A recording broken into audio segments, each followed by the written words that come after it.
carry you through these changes. I will carry you through these changes. Ve'ad seva ani espo. Ve'ad seva ani espo. I will carry you through these changes. I will carry you through these changes.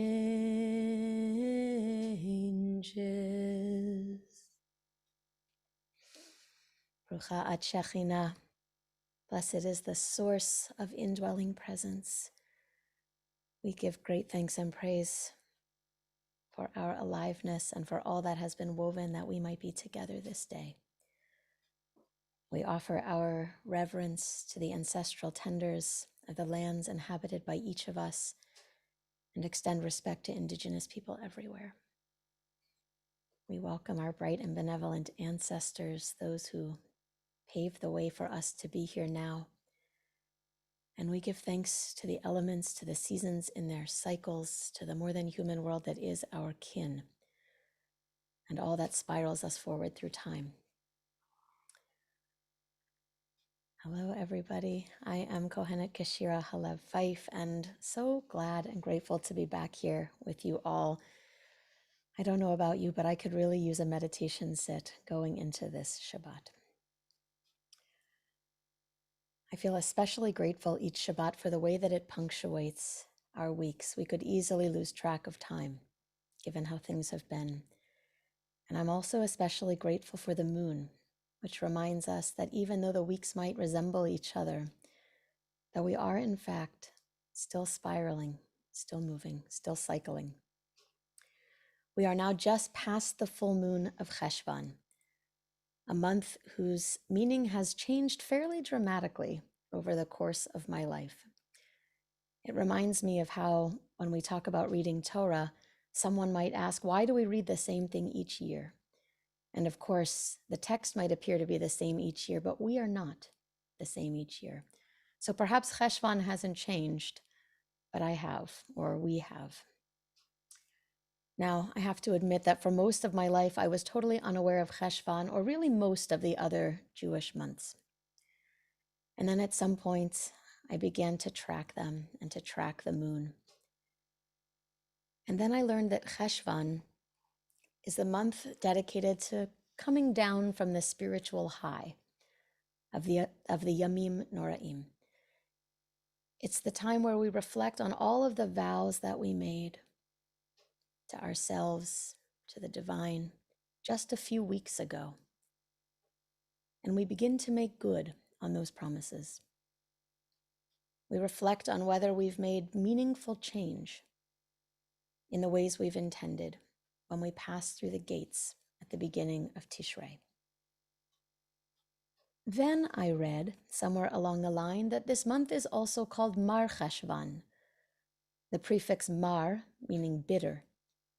And it is written that this month is a little bitter because it's the only month of the Jewish year with no holidays. Now, I'm only half joking when I say I don't know a clergy person who runs the Tishrei gauntlet and feels bitter that there are no holidays in the month of Cheshvan.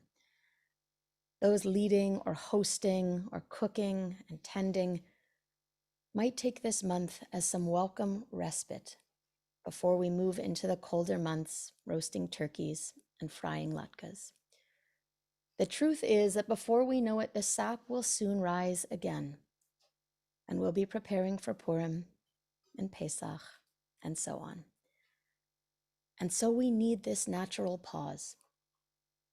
This is a time to regroup and rejuvenate. In fact, it's in the ancestral blueprint of the Jewish cycle of time. Not since the beginning, of course, since some of our holidays have been added along the way. But certainly this rhythm has been intrinsic for generations. And we move in these ways even when we're not consciously aware. Now, I don't want you to take what I'm about to say as being minimizing or disrespectful, because nothing could be further from the truth. But for me personally, I have begun to lament the end of Cheshvan as I once knew it. You see, I am on Osage and Haudenosaunee land, known today as Pittsburgh, Pennsylvania. I grew up a tree of life. I was married in the chapel. My family Torahs from a congregation long since closed were safeguarded in the Ark on October 27th, or the 18th of Cheshvan. Of course, that is the day when a white supremacist entered this place and killed 11 congregants during Shabbat morning Shacharit. Now, it was obvious to those here that October 27th would never be the same for the Pittsburgh Jewish community.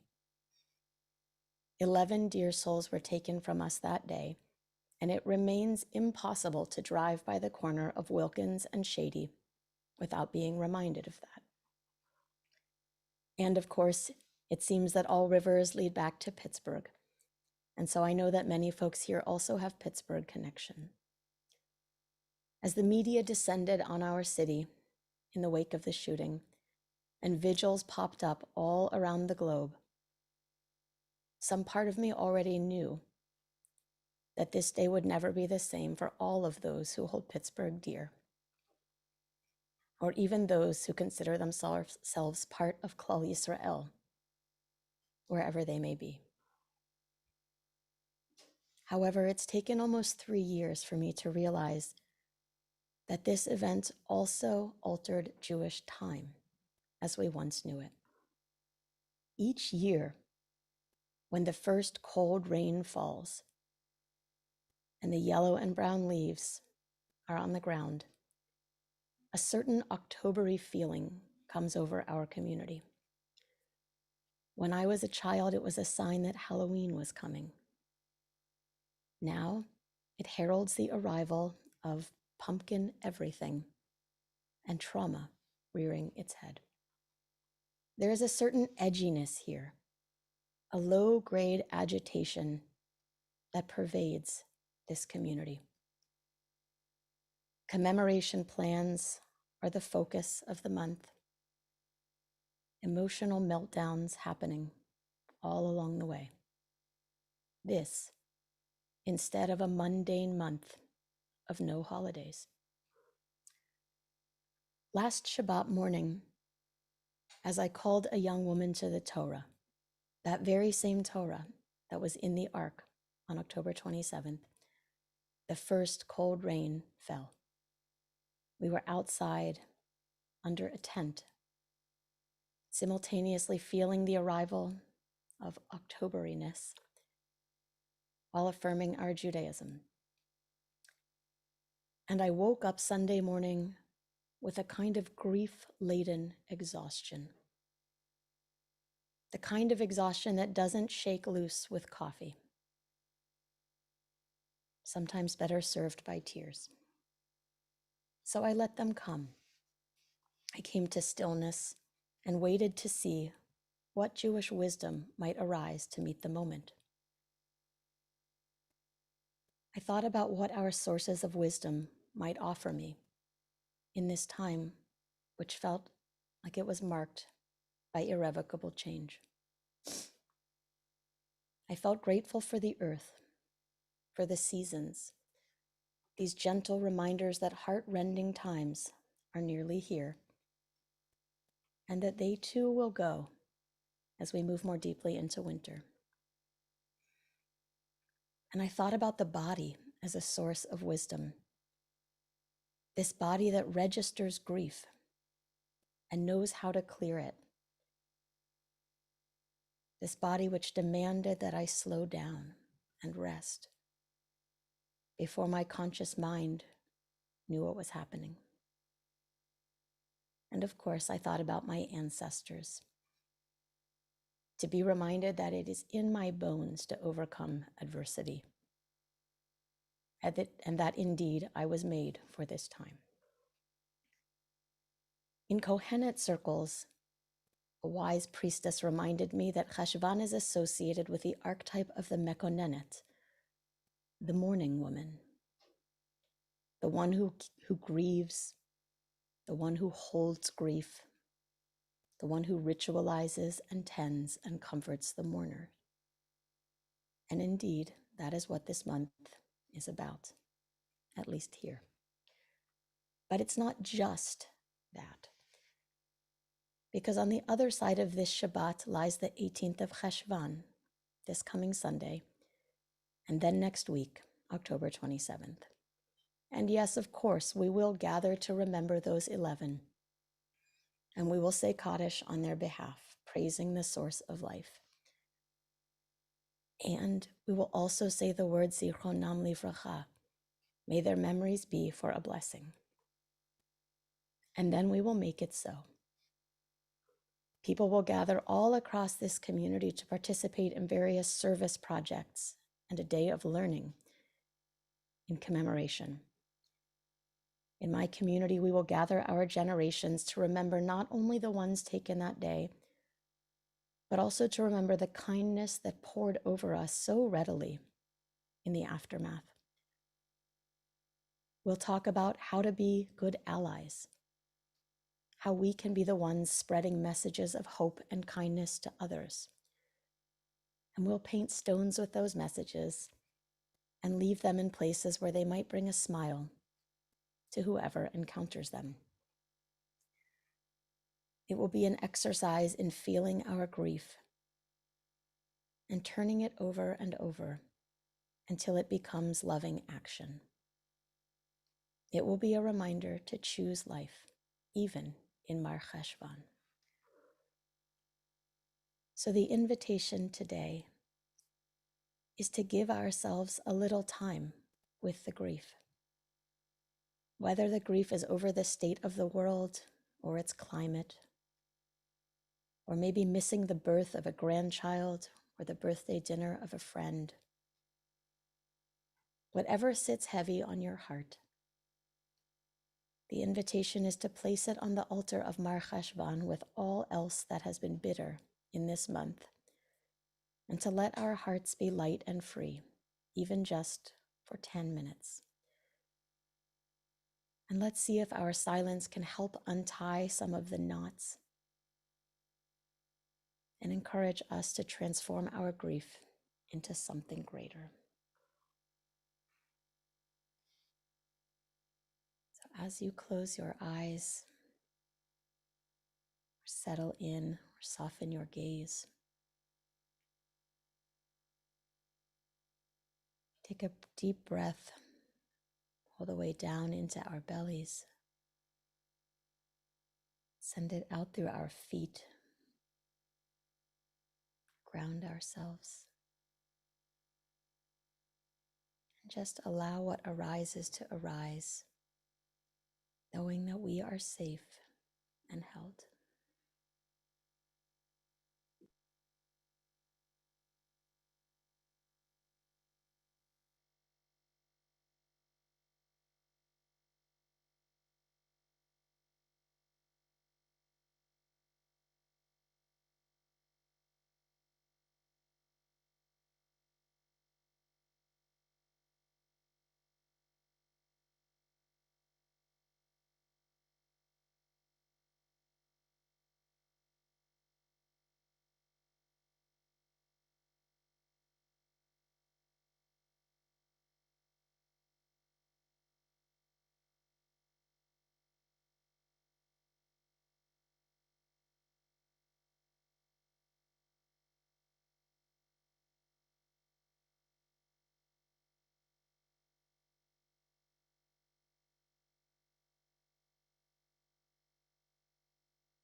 Yai dai dai dai dai.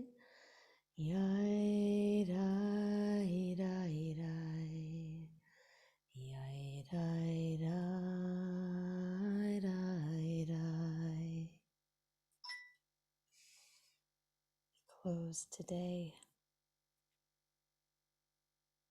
The words of Rena Branson, Ve'ad Seva Ani Esbol. I will carry you through these changes, which comes from the book of Isaiah. With it, I pray that we will be carried through the rest of Cheshvan, and that as the years pass,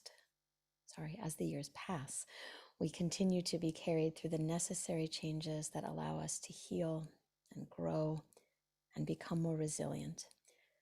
As the wheel turns, may we become ever more adept at moving with grief and transmuting toward greater aliveness. Amen ve'amen. Amen. Amen. Thank you, Kohenet Keshira, for that exquisite teaching and heartbreaking and heart-opening practice. Friends, we seal our practice as we do every day by offering an opportunity for those in mourning, observing the archetypes, or if it's your custom, to join in Kaddish, to do so, and to put the name or names of those you're honoring in the chat box.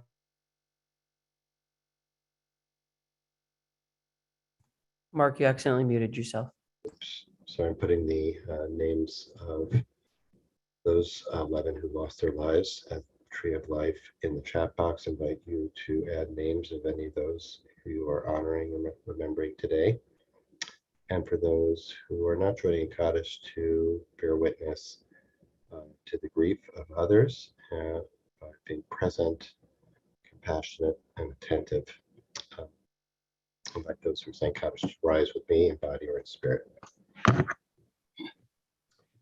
Yid Gadol, Yikadash Shemei Rabbah, Yama Dibra Tete, Yalif Malkute, Chaye Kon, Mekon, Chaye Tukol Beit Yisrael, Agalav Zman Karim, Yimru Amen, Yehi Shmei Rabba Barak Olam Hamayah, Yid Barak Yish Tabat, Ba'ar Olam Yisrael, Yid Hadar, Yishalem, Talal, Shemei B'Tzivta, B'Richu, Elam, Minton, B'Sata, B'Surata, B'Shatata, B'Neshamacha, Ta'amim, Neshama, Amen. Yehi Shlama, Rabba, Hin Shemaya, Chaim, Aleinu, V'Chol Yisrael, Yimru Amen. Shalom, V'Mirabai. Yaseh Shalom, Aleinu, V'Chol Yisrael,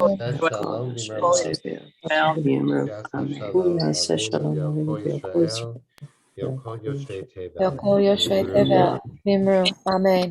Amen.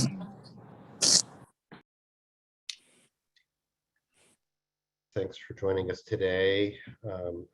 And just a reminder, we'll be back next week, Monday through Friday. Want to wish those of you who are leaving now a sweet, restorative Shabbat. And if you're able to stay on, you're welcome to do so. For questions for Keshira about the beautiful teaching and practice today. Of course, we want to thank Adi Stein, as always, for holding our Mishkan, our tech Mishkan, so beautifully, and with grace and with skill. And we seem to still be having problems with the chat. I don't really get what's going on with that. But if you have a question or a comment, send them to Adi, who is Institute for Jewish Spirituality on the participant list, or you can send them to me, and we'll put them in the chat directly. Keshira, really, that was really very special. Thank you so much. Oops. Here we go. I guess I want to invite you to say a little bit more about the practice of, allowing grief to take its place, to acknowledge it, to experience it, use the word register, I think. the body registers grief. I thought was a great term. Um, and then, but you described it as a process, or the arc of that journey leads towards love. So I want to invite you. I don't want to put you on the spot, but I want to invite you, if you have a response to that, about like how does that practice of really acknowledging the reality of grief that as it arises, how does it lead us towards love? Or Mm, maybe you can speak for yourself. I don't know. How does that work for you? yeah. Um, mm. What's coming to mind first is a teaching from my teacher, Stephen Jenkinson, who teaches that grief, we understand often grief to be a noun, but it's a skill to be with grief. And it's a skill that we learn and we have to exercise it in order to become better at it. And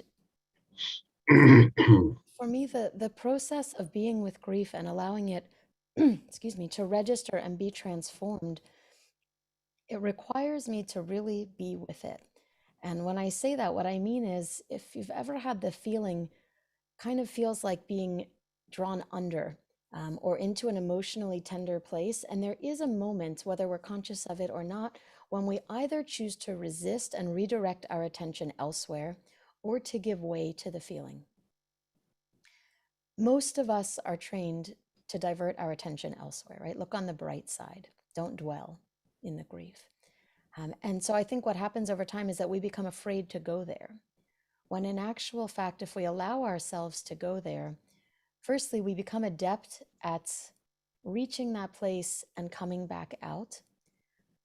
And there is a feeling after heartbreak of the heart becoming full again. That when we can make way for the tears to flow, or we can move our bodies and let the feelings be there, that something happens immediately after. And often for me, when I allow myself to feel the grief of what is gone, I come to a deeper appreciation for what is still here. And so that becomes an ongoing practice. It's making me think of Psalm 30, of lying down and mourning and awaking, um, mourning being turned into dancing. That process, what you're describing. Um, I mean, I'm with you all the way. With you all the way on that. I'll just add one more thing, which is that there is Mhm. power in the Jewish practice of grieving together. Because when we do this together, then we don't have to be so fearful that we're going to get stuck in the place of grief, because we account for one another. We make sure that everyone comes in and comes back out, and that we don't have to be isolated in our feeling. That's a pretty important PS. Thank you. Thank you. Um, Shifting gears slightly, because we could talk some more about that also. Maybe we'll come back. I guess, a lot of people who are here may not be familiar with the term Kohenet and what Kohenet does. And I don't think we've necessarily had an opportunity when you've led us for you to share a little bit with that. I just think it feels like it's really an important opportunity to do that. So maybe you could talk a little bit about, um, you know, what it means to be a Kohenet and what Kohenet, the Hebrew Priestess Institute, does. Sure, I would be glad to. I I've just figured. it's one of my favorite things. The Kohenet Hebrew Priestess Institute began as a seminary and has now really become a full-fledged community. Kohenet is the Hebrew word for priestess. It's a take on the word Kohen, the feminized version. And really, we are about reclaiming ancient practice in ways that are embodied, earth-based, and feminist at their core. So this means remembering, not only cognitively, but in our bones and in our hearts, the workings of our ancestors, thinking about what practices once existed within Jewish tradition that have been forgotten or have been erased, whose voices have not been included in the stories that we tell and in the sources that we use in our text learning, and how can we bring greater integration for ourselves with the planet, with each other, with the multiplicity of faces of the divine. and ultimately toward a more just world that resembles or becomes Olam Haba. Mm.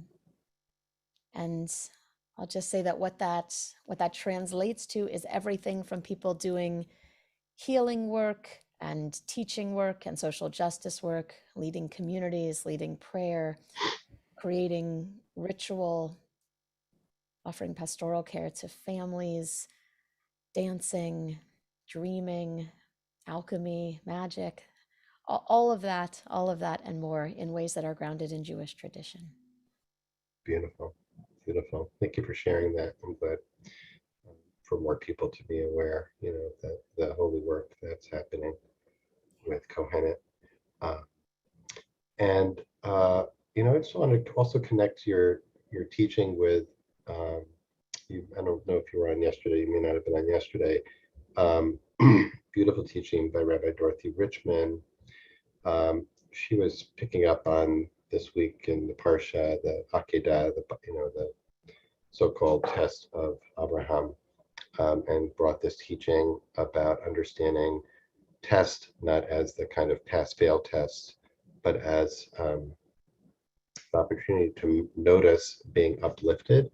And I wanted to connect it with that chant from Rena Branson, which I want to, if you're okay with it, I'd love to invite you to lead us out with that again.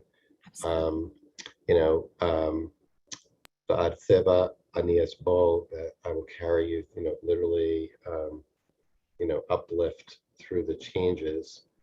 So there's something about, you know, what you were describing about the process of giving ourselves over to grief, which, there were all these kind of semantic ways of expressing it, of sinking into grief, of, going down into grief, um, of descending, and at the same time having, descending. There is this concept in Jewish mysticism, Yerida Tzorech Aliyah, going down for the sake of going up.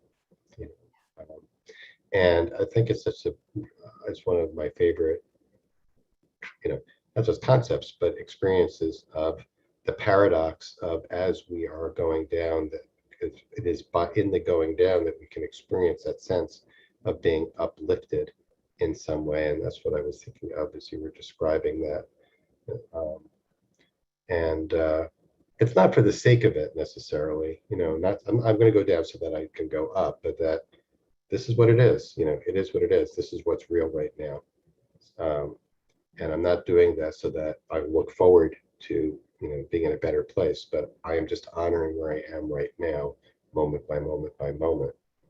And I want to thank you also for lifting up for all of us. You are,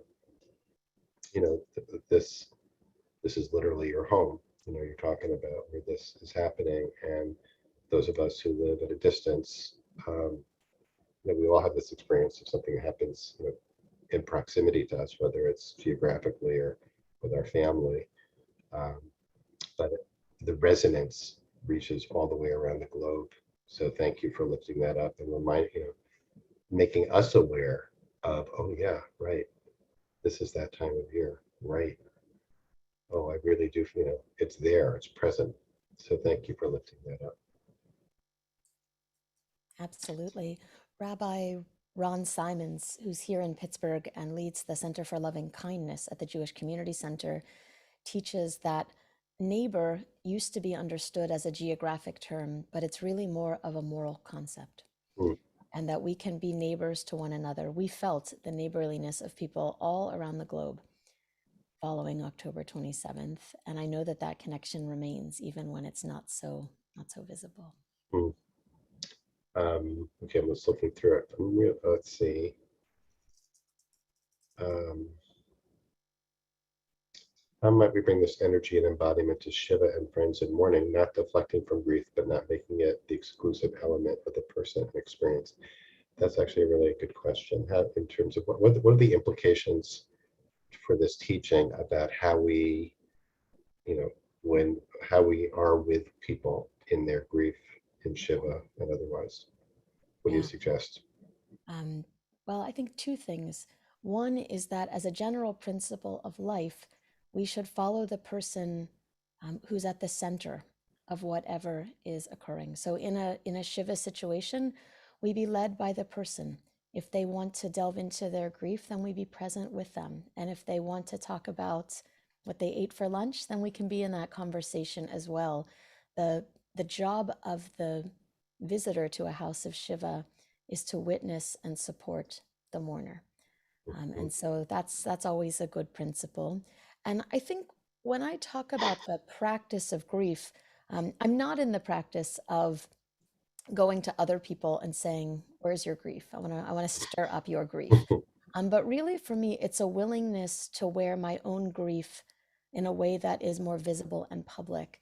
And what I've learned is that something about that creates space for other folks to try doing the same, and to know that they're not alone in doing that. And so it's rare that I go through a day of Zoom without crying in at least one Zoom room, because when the grief rises, then I let it rise, and I try to not be fearful of what will happen or to hide it. Putting back in the chat, the link to, so people are asking for the recording of Rena Ransom, who, by the way, grew up in my synagogue, my former synagogue in Manhattan, and is a friend. So that's really just brings a Wonderful. smile to my face to hear you singing Such a source of Rena's chant. inspiration. So maybe you lead us into Shabbat with that again. Maybe the words are there, and Yes. if people want to join in chanting, singing with you, that would be lovely. I will do that, and I'm just going to put the website. Let me see. Yeah, I'm putting right. it here. The website for Kohenet Community, and there's a link where you can put in your email address and receive the link to join us. We daven alternating Fridays and Saturdays all throughout the year in our Zoom room, and each of you is welcome if you feel called. Also, probably should put in, I know you lead services as well at Kesher, Pittsburgh, right? Yes, I'll And put that in people, here. I want to put that in too. Why not? You know, more Thanks, Mark. more Keshira, haLev, Fife. Yeah, Thank you. it's Thanks. good. Thanks for having me. Um, I'll say Shabbat Shalom, and then I'll sing us out. Thank you. Shabbat Shalom. I will carry you through these changes. I will carry you through these changes. Ve'ad seva ani espo, ve'ad seva ani espo. I will carry you through these changes. I will carry you through these changes. I will carry you through these changes.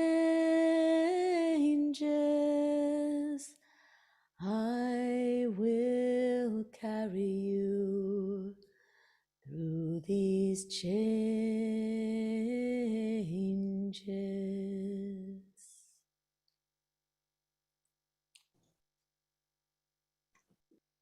Shabbat Shalom, everyone. Sweet Shabbat. We'll see.